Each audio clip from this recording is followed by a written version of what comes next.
Donc aujourd'hui, je vais vous montrer comment créer un serveur DHCP en IPv6 sur un serveur Windows 2012. Donc je ne pourrai pas tout vous montrer parce que actuellement mon serveur n'est pas paramétré pour distribuer de l'IPv6 et les DNS non plus. Donc on va faire outils, vous sélectionnez DHCP.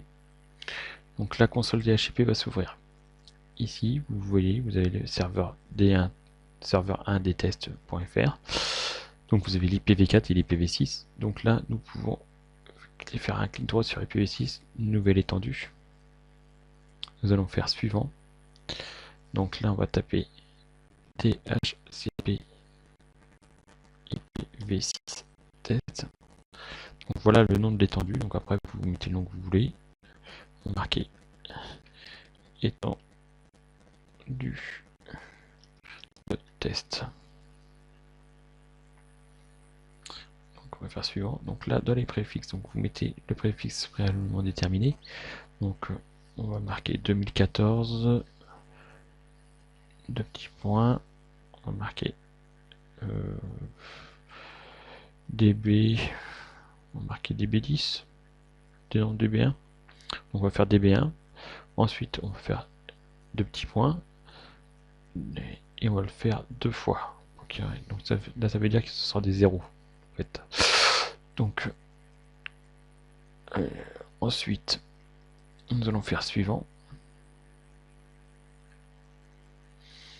Donc ici nous pouvons déterminer une plage, la plage d'exclusion. Donc en fait c'est si sur votre DHCP vous avez une plage que vous voulez conserver pour mettre des IP fixes. Donc là vous pouvez saisir les valeurs. Donc on va mettre on va prendre de la 10 à la 100. Là je fais ajouter. Donc là nous avons 90 adresses qui sont réservées donc pour mettre des IP fixes. On va faire suivant.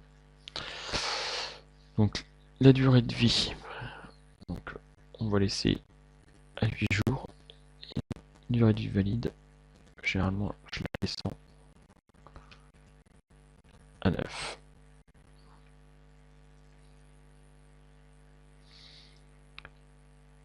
Donc on va faire suivant.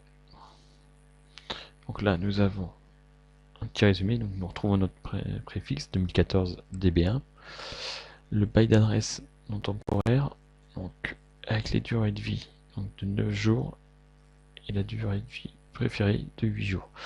Donc nous avons le choix, nous pouvons l'activer maintenant ou le désactiver. Donc là je vais faire activer maintenant, je vais faire non, et on va faire terminer.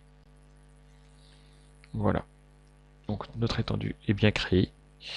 Ici nous voyons notre petite flèche rouge indique justement qu'elle n'est pas activée.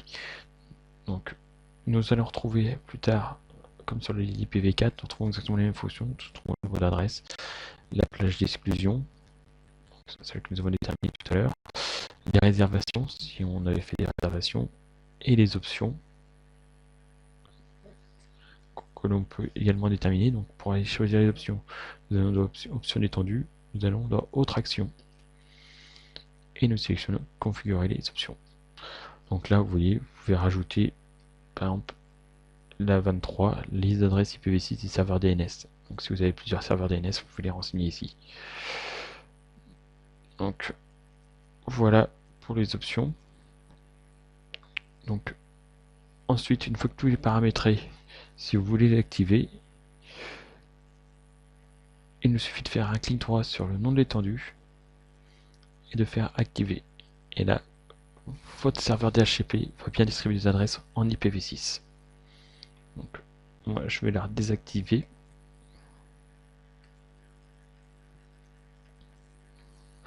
Donc, vous pouvez déjà tout préparer. Ensuite, il ne vous reste plus qu'à passer toutes vos machines et configurer vos clients pour avoir des adresses en IPv6 également. Voilà.